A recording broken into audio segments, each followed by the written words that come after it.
आइए भी आजकल सोशल मीडिया पे दो चीज़ बहुत वायरल हो रहा है।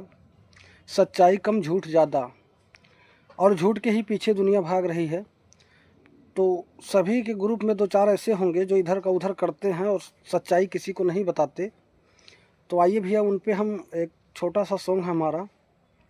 हर बड़ा बुराई ही करेलू, हर बड़ा बुराई ही करेलू, बड़ा बुराई ही करेलू, हर बड़ा बुराई करेलू, हर जाई जाई दूसरे के पोस्ट पे बबुनी ही बड़ा बुराई करेलू, हर जाई जाई दूसरे के पोस्ट पे बबुनी ही बड़ा बुराई ही करेलू। हर सच बात तू ये को नहीं कबो के हुस बतौलू, हर सच बात तू ये को नहीं के हुस कबो बतौलू, हर यम में कई के है बबुनी हो, हरे में कई के है बबुनी, दूसरे में झगड़ा लगौलू, बड़ी बुराई करेलू, बड़ी बुराई करेलू।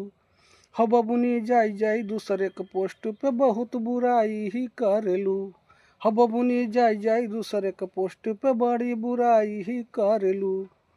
हर मीठी मीठी बतिया कई के सबके मन बहकौलू, हर मीठी मीठी बतिया कई के सबके मन बहकौलू, हर इधर उधर तू कूदत रहेलू हो, हर इधर उधर तू कूदत रहेलू, न यहरक न वहरक भैलू, बड़ी बुराई करेलू, हर बड़ी बुराई ही करेलू।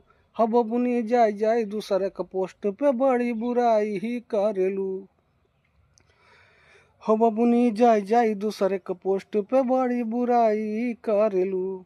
सभी भाई बहन प्लीज़ इस गाने को शेयर करें, ये सच्चाई है। तो सभी को राधे राधे।